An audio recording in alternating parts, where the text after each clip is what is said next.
ভাঙড় girls college কিভাবে হবে, আমি দাবি আছে বিধানসভায় ভাঙড়ের মহিলাদের জন্য একটা গার্লস কলেজের। তার নাম বলেন খায়রুল ইসলাম সাহেব। শুনছিলাম তো আরাবুল সাহেবের স্নেহধন্য ছিল। ভাঙড় শুধু নয়, সারা রাজ্যের বিভিন্ন জায়গাতে ইন্ডিয়ান সেকুলার ফ্রন্টের দলীয় কার্যালয় খুলছি আমরা। আজকে কাঠালিয়াতে একটা দলীয় কার্যালয় খুললাম।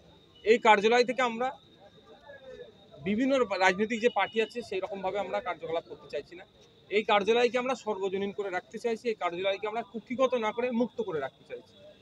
এই কার্যালয়ে এসে সাধারণ মানুষ আসতে পারে, যার যেরকম অভিযোগ সুযোগ সুবিধা নেওয়ার জন্য এসে জানাতে পারে।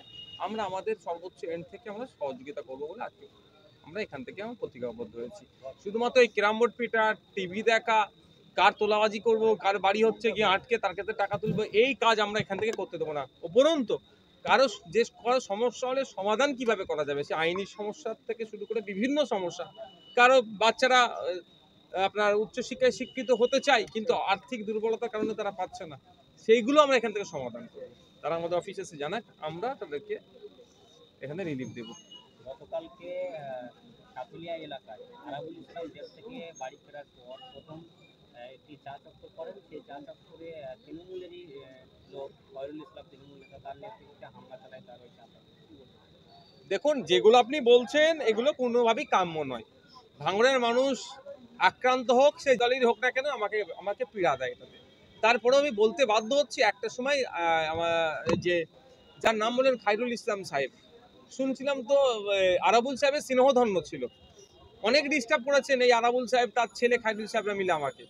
এখন দেখুন ভাগবটরার হয়তো লড়াই হচ্ছে, এখন খায়রুল সাহেব অন্য সাইড নিয়েছে, আরাবুল সাহেব আলাদা সাইড নিয়েছে। কালকে আবার এদের ভাগবটরার সমান হয়ে যাবে, দেখবেন আবার গলায় গলা মিলিয়ে চলবে। সুতরাং এদের যত কথা কম বলবেন তত ভালো।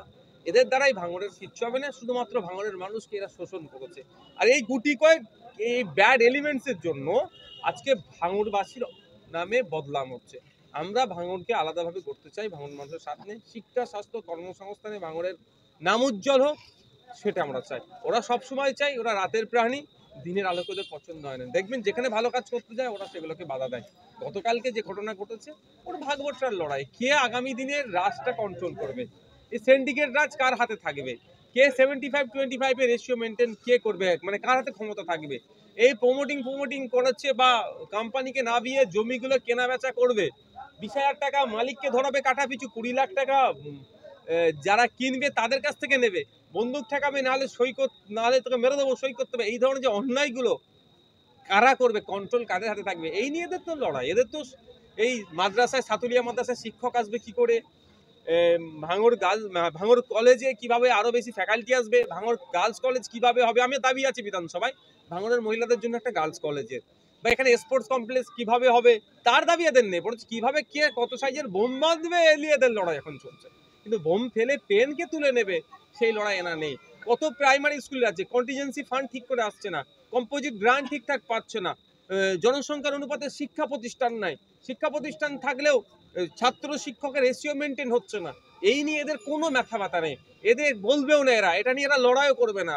লড়াই মিন্স গণতান্ত্রিক প্রক্রিয়াতে এরা এখনো বলবে না। কেন এখনো পর্যন্ত ভাঙড়ে ওই হিমঘরটা তৈরি হলো না, এই নিয়ে দেখবেন এরা আলোচনা চক্র করবে না। এদের আলোচনা চক্র হচ্ছে ওই লেদার কমপ্লেক্স থেকে কিভাবে টাকা তুলবো, বিভিন্ন যে কোম্পানি আসছে তাদের কাছ থেকে কিভাবে জমি বিক্রি করে টাকা নেবো, এটা হবে। এবং যে সমস্ত ফান্ডের টাকাগুলো আসছে কিভাবে লুট করব, ওয়েটল্যান্ড বুঝিয়ে কিভাবে প্রাসাদ বাড়ি করে বিক্রি করে দেবো, এইসব নিয়ে এদের লড়াই। সুতরাং এদেরকে ভাঙড়ের মানুষ রিজেক্ট করেছে।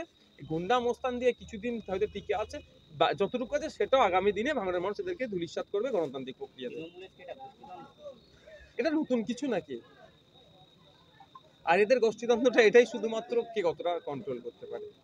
গতকালকে সত্যেনগাছি এলাকা, ফুলের থানা, সে এলাকায় মদের আসরে একটি বচসা হয় এবং এক যুবককে ধারালো অস্ত্র দিয়ে গলায় কোপ মারে।